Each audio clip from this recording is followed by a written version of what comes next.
you talk about how there are a lot of myths associated with the story that people tell of mass incarceration in the United States. What are those myths? What are those misconceptions? Well, I think the easiest way to summarize the conventional view of why we have mass incarceration is to think about the incarceration rate, which is prisoners over people. So everyone knows that the United States has an enormous number of people in prison, probably second only to the Soviet Union in the history of the 20th century, as far as we know, in having people behind bars. And one way of thinking about why a country might have people in prison is that a country might just be reacting really punitively to the way in which people in a society behave. And that's generally the way in which we think about why the Soviet Union had mass incarceration, is that it was a state-led program for other reasons to put people in prison. But if you think about again, to go back to the prisoners over people ratio, you can kind of break out the prisoners over people ratio into two quantities. So you can break it out into prisoners over violence and violence over people. So prisoners over people equals violence over people times prisoners over violence. And if you look at prisoners over violence in the United States, it actually isn't that different from the ratio in other European countries. The United States is a little bit more punitive than other countries, but most of the difference in prisoners over people is actually driven by the first term, which is violence over people, which we typically measure by something like the homicide rate. So one simple way of summarizing this is that the United States has a homicide rate that is about 5 to 6 times the European average, and it is an incarceration rate that is about 6 to 7 times the European average. So a lot of the work is being done by the outsized levels of violence in the United States when we're trying to explain mass incarceration. And that's just very different from the conventional view of mass incarceration, which says that mass incarceration is a result of the extremely punitive American public or extremely punitive American judges or something like that, something about our culture, et cetera, et cetera. But in fact, at least in my view, a lot of it is driven by America's problem of violence. I think that maybe a lot of people who read your work challenging kind of the mainstream narrative would accuse you of denying the role of historical racism or something in the United States like that. When I've read your pieces, I've had the exact opposite response in that it's just a finer point on it, but it's not. It's just a clearer analysis of it. It doesn't deny the presence of it. I want to ask about what you talked about. Can I say something about that, or you can say whatever you like? Well, I just think you put it well, and I would just put like an exclamation mark on it, which is that it's really, the debate is not about whether America is racist, was racist. The debate is really a debate about how racism matters. Yeah. One way of thinking about it is that we have racism inside the criminal justice system. And so we could fix the problem of mass incarceration by anti-bias trainings or hiring more black cops or something like that. But the other way, which I think is the way that one ought to think about it if one is paying attention to the problem of violence, is that actually this is a problem of historic racism outside the criminal justice system, which means that the things that we need to do to eliminate mass incarceration are more complicated than simply eliminating bias from inside the criminal justice system, which would of course be a worthy goal, but it wouldn't achieve what many people think it would. Of course. Well, I want to ask about what you were talking about, that, vis-a-vis, say, France or Italy or whatever, that the United States has a much higher incarceration rate, mostly because the United States is a much more violent society. Can you talk about why that is? What is this concept of concentrated disadvantage? Like, what's going on there? Yeah, this is in some ways like the $1 million question, I think, for scholars of punishment, is to try to understand cross-national differences in violence. And I don't want to pretend that it's an easy answer, but there has been a pretty good answer, I think, in kind of the sociology of crime for several decades now. Probably the best exponent of this, who was the person who came up with the term that you just coined, concentrated disadvantage, was William Julius Wilson. And I would encourage people to take a look at Bill Wilson's work. The basic argument is that the United States, and it's not an argument that'll be unfamiliar to listeners of your show or readers of Jacobin, is that the United States is unique amongst advanced capitalist countries in having what sociologists call concentrated poverty. Concentrated poverty is just the idea that you're poor not simply because you yourself live under the poverty line, that's part of your poverty, but you're also poor because class and racial segregation mean that you're surrounded by other poor people. And the fact that you're surrounded by other poor people means that your access to networks and public goods is also radically diminished. And all of those things together are taken to be concentrated poverty. The United States has unique, exceptional levels of that vis-a-vis the rest of the advanced capitalist world. Very simply, that's the result of two things. One is its exceptional history. It's the only developed country to also have been a slave society, and that has left some enduring social problems. And then the other issue, which is not unrelated to the first, is that the United States also has an anemic redistributive effort that the government puts in relative to other countries. It taxes much less of its overall national income than other countries and redistributes less to the poor. You put those two things together, and I think you have a pretty good explanation for America's exceptional levels of concentrated poverty.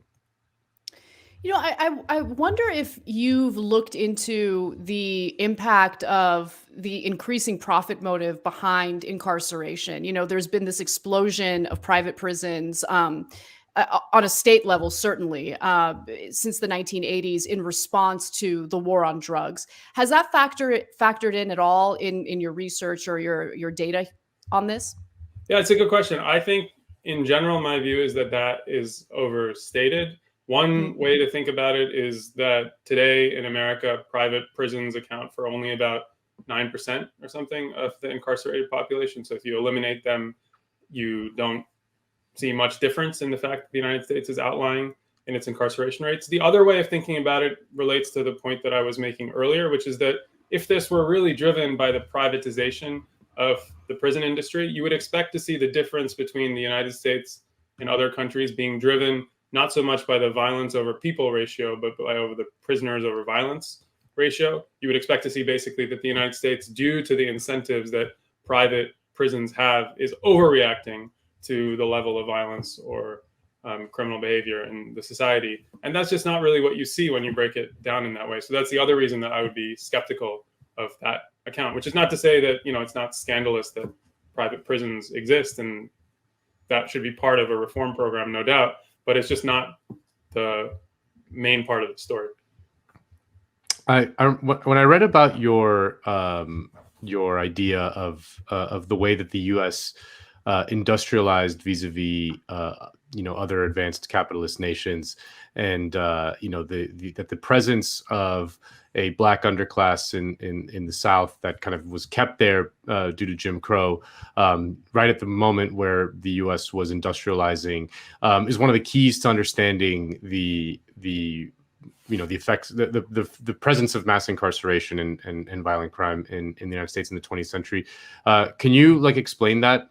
Yeah, better than I could. Well, I thought you did a really good job, but I'll try too. I think, the way that I like to summarize it is that the United States is unique in the advanced capitalist world, really as a result of slavery. But it's unique in the sense that what slavery meant through the plantation economy that you had in the South after slavery is that the United States industrialized with the peasantry of Europe rather than with its own indigenous peasantry, which was trapped in the racist regime of the Jim Crow South. And so then when that regime broke down for a whole host of reasons and African Americans moved north, they moved north to labor markets, which had already basically had their industrialization boom and had begun to deindustrialize, in fact. And one simple way of seeing this is that basically it was after the collapse,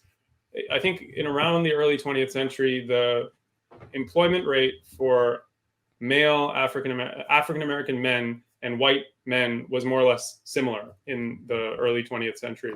I can't remember specifically the numbers, but about as large a proportion of working age black men and white men were employed in the early 20th century. But the simple story of the 20th century after that was that there was a complete collapse with agriculture of the male employment rate amongst Black Americans due to the collapse of agriculture, and the American economy basically never replaced those jobs for African Americans.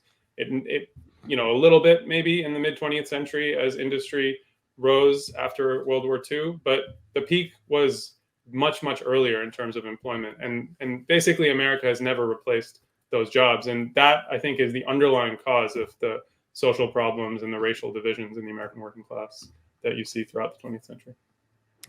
Yeah, and you provide a lot of data to back up what you're arguing here, and I'm curious if you've already looked into the uptick in crime, including violent crime, beginning during the pandemic, and unfortunately, it seems like that trend is continuing 2021. Do you associate that uptick with economic, I guess, suffering that has followed the pandemic? Are you noticing any other trends that are interesting? Yeah, it's a great question. And it's a question that unfortunately I don't think I have a very good answer to. I mean, the way that I think about this is that it's entirely possible that the kind of shocks that have led to the rise in crime are shocks related to the pandemic and the insecurity that it has brought on.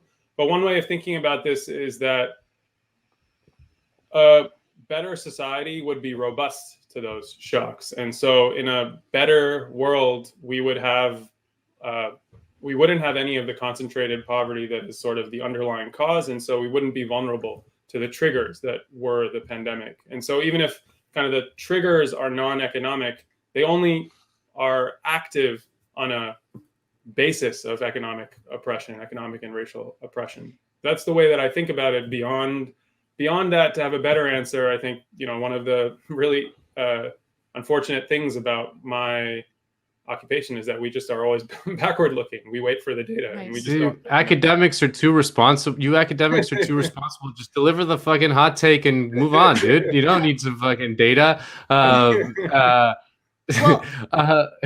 actually, can I ask a follow-up to that? Because yeah, of course. I'm also noticing a trend in like the commentary in response to the uptick in crime, and I'm curious how you would respond to it. So, for instance, in California, there has been this effort to lessen the prison population during the pandemic, and so they increased the number of offenses that offenders can take advantage of no cash bail. So let's say you engaged in burglary. If you got caught, you will get booked, but you can post bail without having to pay a penny. And so you're seeing a lot of Californians and also people across the country argue that these laxed policies have led to the uptick in crime, that there are no longer deterrents in place. That's right. Yeah. So how do you respond to that? Because one of my fears is that as we see crime increase, we're going to see the pendulum kind of swing back to an extreme, a punitive extreme. That's exactly right. Yeah, I think in some way, you've hit the nail on. I don't know how this expression works always. On the head. You've hit the head of the nail of the most. You've hit the head of the most important nail, which is that I think in some ways, like, what we're seeing is history repeating itself.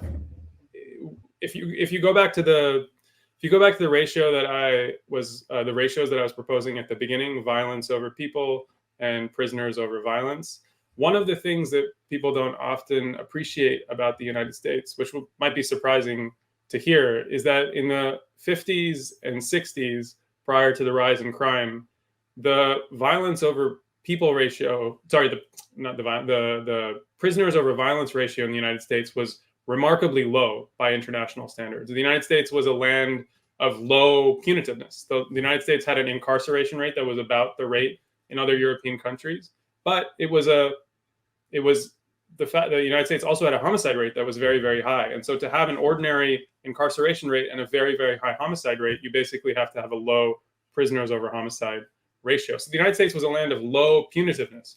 And in many ways, what happened in the 70s was a reaction to that fact, a reaction to the low levels of punitiveness in the United States. There's a wonderful book I wouldn't endorse everything in this book, but there's a book by Bill Stuntz called The Collapse of American Criminal Justice, which makes this argument quite well.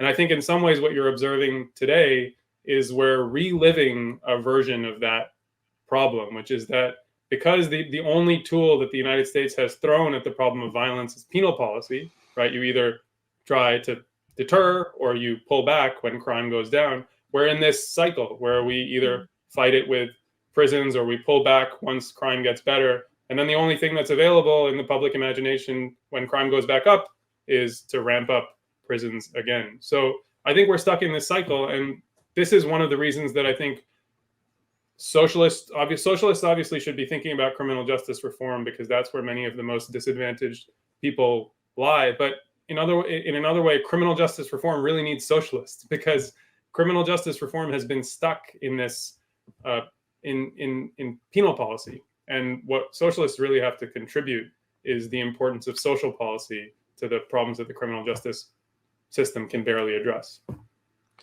Yeah, it was like I remember like talking to I think you and Anna, you and I talked about it when we were like talking about like the I think it was like in the wake of January 6th or some awful thing that happened, and it was like, well, what's the answer? And I'm like, Medicare for all, like in a way, like Yeah. it sounds super unsatisfying, but it kind of is true in a way that like that kind of stuff just creates a better society overall, reduces the levels of mistrust, reduces the levels of crime, it reduces all kinds of bad behavior when you have a more robust social democracy.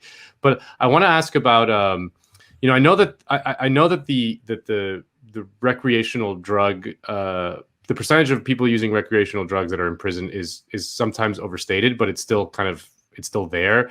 And there is the crack disparity, and there is the fact that white Americans and Black Americans consume marijuana at about the same rate, but Black Americans are 4 times more likely to be arrested for it. What's going on there? Well, it's a huge question. I think the first thing to say is what you said at the outset, which is that the drug war, it's important to detach the story of the drug war a little bit from the story of mass incarceration. In the conventional view, they're very, very entangled. So the story of the New Jim Crow by Michelle Alexander really entangles them and says, basically, we have mass incarceration because of the war on drugs. But one very simple reason that can't be true is the statistic that you cited, which is that it's only a very, very small proportion of the total prison population that is in there for drug use. The proportion of drug prisoners is about 20 to 25%, depending on how you count it exactly. But only a small minority of those people are actually sort of in for petty possession. I mean, it's a very, very small fraction of that. I can't remember exactly the number, but it's in the region of 3 to 5% of the drug prisoners or something like that. Most people are kind of the people who are caught up in the drug trade. Obviously not the kingpins. Those people don't end up going to prison. It's more like the foot soldiers of the drug war who end up in prison. And so in that sense, it's important to detach, I think, as I was saying, the idea of mass incarceration from the war on drugs. Separately, though, then there's the question of what explains the punitive reaction to the war on drugs. And that is a tricky question. I think one thing that I think is unsatisfying is the traditional view, which is that this is simply white racism. One reason that is an insufficient story, even though that's no doubt part of the story, is that these same drug laws were laws that Black communities voted for en masse throughout the 60s, 70s, 80s, and 90s. There are 2 very good books that make the case for DC and Harlem. There's a book called Locking Up Our Own, which won the Pulitzer, by James Forman Jr., and there's a book called Black Silent Majority by Michael Javen Fortner about Harlem. And these are both books which make the case that many of the draconian drug laws that we associate with the war on drugs and that we associate with white racism actually found majority support in Black communities. And therefore, you can't really understand the war on drugs without also making sense of the high levels of crime with which they were associated in the public's mind. Yeah, one thing that you draw attention to that I think is so important is the fact that in the lead up to the crime bill, which Joe Biden, I think, there's a lot of criticism toward that, and I think it's justified. But you talk about how, lawmakers didn't just concoct draconian or punitive criminal justice policy out of thin air. It was because of public opinion related to the crime wave in the country. And you also kind of get into polling that suggests that the majority of African American voters did, in fact, want a more punitive response because of the crime wave. And it's interesting because it seems as though that kind of information gets lost in any type of reporting. In fact, when we talk about the current efforts to reform the criminal justice system, the dominant narrative is defund the police or take money out of the systems we have in place. But you also talk about the importance of lowering recidivism, creating a system in which people actually receive rehabilitation instead of just having a punitive incarceral state. And that would require not defunding. That would actually require additional resources. Can you talk about that? Yeah, that's a great point. I mean, I think there are 2 points that I would want to make when we're thinking about what alternatives we ought to prioritize. One is, as you said, if we're interested in rehabilitating people, then we need to invest in what you could think of as kind of post-emptive social policy. So after people have committed a crime, we want to invest in their rehabilitation, their training, their readiness to return to society in the way that, say, the Nordics do, right? The Scandinavian countries do. And that is just very, very expensive. I mean, for good reason, right? To train someone, to give them the ability to return to society and to work and things like this, you need to invest in them. The numbers are, a little difficult to compare cross-nationally, but roughly the Swedish, I think it's either Sweden or Norway that spends something like $200,000 per prisoner. So if you want to do something like that, you need to commit more and not less resource. I mean, one of the reasons that American prisons are so inhumane is precisely because they're so inexpensive and so overcrowded. And then the other part of it, obviously, is the preemptive social policy part, which is that if we want to build a more humane society, we have to invest in people prior to the point in their lives at which they would commit a crime as well. And that too is extremely expensive, to invest in early childhood education, to invest in social policy, to invest in better. All of these kinds of things just require an enormous amount of resources. And so it's a kind of politics that is not at all austerity politics, right? And defund the police has a sort of, it's like there's an affinity with austerity politics that I think the left should resist. We need more money, not less, for all of these. If you enjoyed this video from Jacobin Weekends, please hit like and subscribe. That way, you'll enjoy all of our backlog, as well as all of our future content, including interviews, live streams, and clips. Thank you.